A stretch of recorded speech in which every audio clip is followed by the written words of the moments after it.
경매를 할 때 가장 중요한 게 제가 생각했을 때는 입찰표를 작성하는 방법이에요. 권리 분석이나 시세 조사를 잘 했어도 이 입찰표를 잘못 작성하면 내가 1등을 하더라도 무효가 되거나 나중에 미납이 돼서 내 보증금을 잃어버리는 경우가 빈번히 발생하니까 오늘 이 영상을 여러분들은 입찰하기 전에 몇 번이고 반복해서 보시고 법원에 입찰을 가셨으면 좋겠습니다. 법원 입찰을 할 때 입찰표 작성하는 방법을 알아야겠죠. 우리가 입찰표를 작성을 할 때 이 실수를 하면 실제로 이거 누가 실수하겠어? 이렇게 생각을 하지만 이런 경우가 굉장히 많아요. 입찰표 작성은 마무리라고 생각을 하시면 되는데 앞단에서 아무리 잘 조사를 하고 체크를 했어도 마무리가 잘못되면 앞에 과정이 모두가 다 허사가 되기 때문에 집중해서 입찰표를 작성할 필요가 있습니다. 입찰표 작성할 때 실수를 하면 가장 문제되는 게 입찰 보증금을 몰수당해요. 법원에서 다시 안 돌려줍니다. 몰수당하기 때문에 정확하게 알고 입찰을 해야 되겠죠. 경매에서 0 하나 더 붙여서 1,600만 원을 날렸다. 이게 무슨 말인가요? 예를 들어서 1억 6천을 써야 되는데 0 하나 더 붙여서 16억을 쓴 거죠. 당연히 낙찰은 되죠. 하지만 나중에 보증금을 몰수당할 수 있게 되죠. 왜? 미납을 하게 되니까요. 이렇게 몰수되는 금액이 300억 정도가 된다고 해요. 굉장한 금액이죠. 경매를 할 때 이 숫자를 잘 써야 되고 표기 실수로 인해서 입찰 보증금이 몰수가 되니까 이런 것들이 한 달에 한 번꼴에 발생한다고 해요. 굉장히 자주 발생하는 거죠. 자, 입찰표 작성할 때 어떤 주의사항이 있는지, 그리고 입찰표 작성을 할 때 실수를 하지 말아야 되는 경우가 있겠죠. 이런 것들이 어떤 것들이 있는지 알아보도록 하겠습니다. 입찰표는 부동산 등에 대한 경매 절차에 대한 처리 지침, 그러니까 기일 입찰표라고 그러죠. 우리가 실제 거기 쓰는 입찰표를 기일 입찰표라고 부르는데 여기서 유효 무효 처리의 기준에 대한 기준에 따라 작성을 하시게 됩니다. 필수 기재사항 누락 시에는 무효 처리가 돼요. 무효 처리가 된다는 거는 내가 1등을 했어도 낙찰을 못 받는다는 거고 차순위 2등한테 최고가 매수인 자격을 뺏기게 되는 거죠. 그러니까 몰수는 안 당해요. 보증금은. 하지만 무효 처리를 당한다. 어떤 것들이 있느냐? 사건 번호를 잘못 쓰거나 인적사항을 잘못 기재하거나 입찰 보증금을 최저가의 10%인데 적게 넣거나 이런 경우 입찰 보증금을 잘못 넣었을 경우는 무효 처리가 됩니다. 그리고 우리가 입찰을 갈 때 내가 직접 가는 경우도 있지만 대리인을 보내는 경우도 있죠. 그래서 우리가 대리 입찰을 하는 경우도 있는데 그 경우도 우리가 알아야 돼요. 대리 입찰을 하는 경우 여기서 실수가 또 은근히 많이 나와요. 대리 입찰을 할 때는 입찰하는 사람의 인감 그리고 위임장 누락 시에 입찰이 무효 처리가 됩니다. 그리고 입찰 가격란에 입찰 가격 수정하는 경우 무효 처리가 돼요. 입찰 가격을 수정하는 경우가 있죠. 두 줄로 걷거나 펜으로 이렇게 수정을 해서 다시 쓰거나 이런 경우는 무효 처리가 돼요. 이런 경우는 내가 잘못 썼다 그러면 찍고 새로 쓰시면 됩니다. 수정하실 필요가 없어요.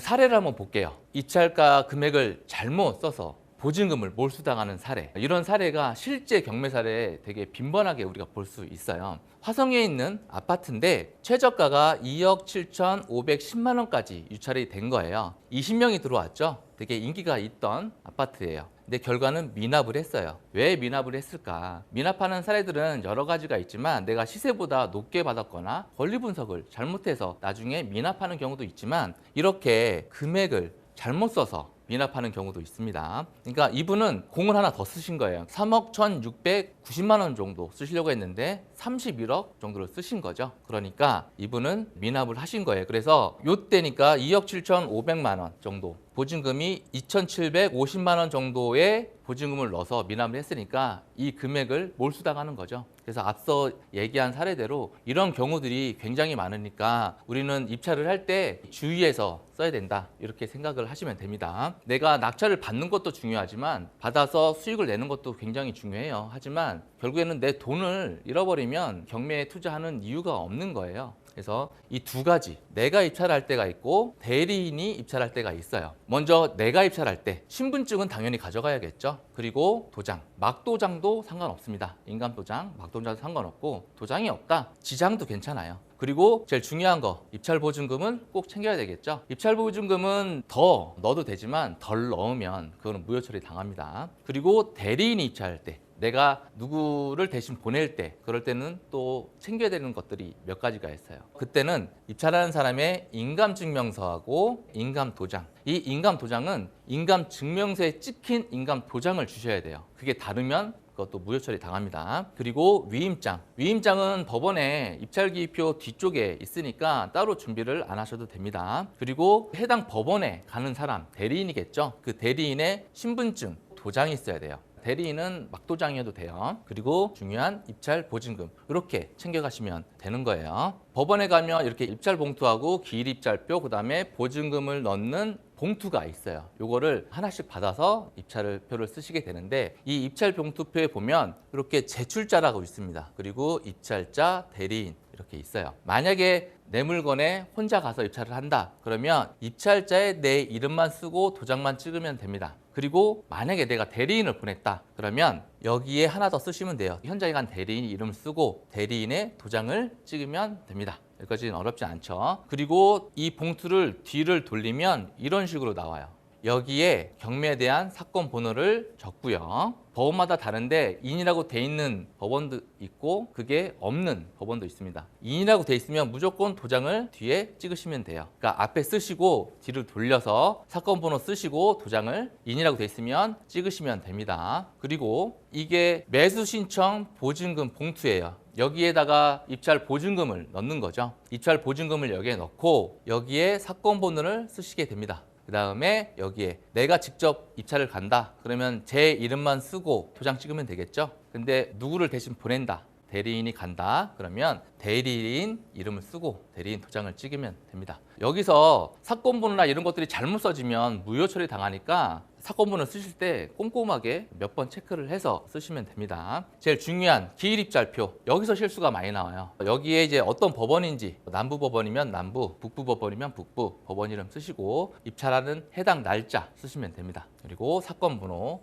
쓰시고 내가 입찰을 간다, 대리인이 아니라 내가 직접 간다 그러면 나에 대한 인적사항을 적으면 됩니다. 이름, 연락처, 당연히 도장 찍어야 되겠죠. 그리고 주소는 내가 이제 전입돼 있는 주소를 쓰시면 되겠죠. 대리인을 보낸다. 항상 이제 대리인을 보낸다 그러면 대리인에 대한 인적사항도 여기에 적어야 돼요. 대리인 이름, 연락처, 주소, 주민번호 이런 것들을 다 쓰고 그다음에 관계, 지인이면 지인, 가족이면 가족 이렇게 쓰시면 됩니다. 그리고 입찰 가격하고 보증 금액, 여기서 제일 많은 실수가 나오죠. 우리가 앞서 3억 1,600만 원을 써야 되는데 31억 6천만 원을 쓴 사례와 같이 여기서 한 칸을 더 밀려서 쓰거나 공을 하나 더 쓰면 억 단위를 써야 되는 게 10억 단위로 쓰게 되겠죠. 그러면 그게 나중에 잔금 납부를 못하면 미납을 하게 되는 거니까 여기에 쓸 때는 집중을 해서 쓰셔야 돼요. 입찰 가격, 내가 얼마를 쓸 거냐 그거를 이제 여기다 적는 거죠. 예를 들어서 내가 뭐 1억을 쓸 거다 그러면 위쪽에 억 단위라는 표가 있으니까 여기다 1억을 쓰시면 됩니다. 이렇게 쭉 쓰시면 돼요. 근데 보통 여기서 이제 실수가 많이 나오니까 내가 1억을 쓸 거라고 그러면 1,000억 단위는 안 쓸 거니까 X표를 치세요. 그리고 100억도 안 쓸 거니까 X표를 치시고 10억도 안 쓸 거죠. 그러면 X표를 미리 처음에 치시고 입찰 가격을 적으시면 밀리거나 뭐 추가로 공을 하나 더 써서 실수가 안 나오겠죠.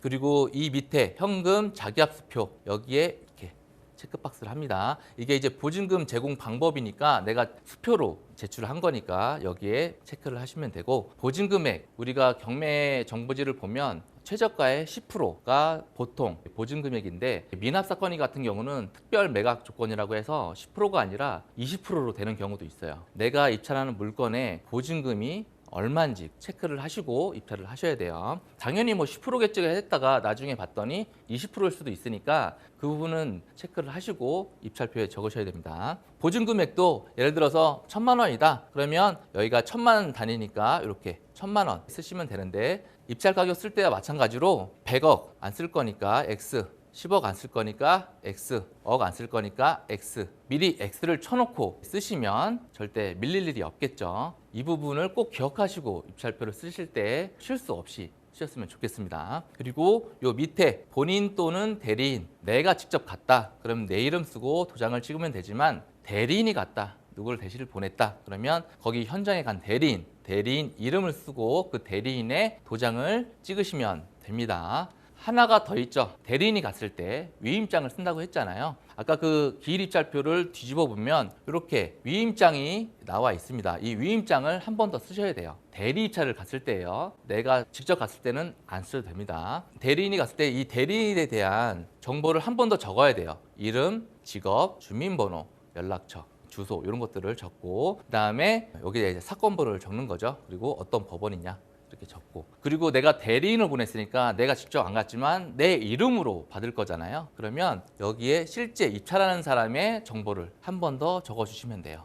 이름하고 도장 찍고 주민번호, 연락처, 그다음에 주소 이렇게 하게 되면 입찰표를 쓰는 게 마무리가 되는 겁니다. 경매는 법원에 직접 가서 입찰을 하는 거기 때문에 입찰을 내가 잘못하게 되면 앞서 모든 과정들 물거품이 되기 때문에 입찰표를 쓰실 때 어느 때보다 집중해서 쓰시고 입찰표를 내기 전에 다시 한번 체크해서 실수 없이 입찰표를 쓰셔서 성공적으로 하였으면 좋겠습니다.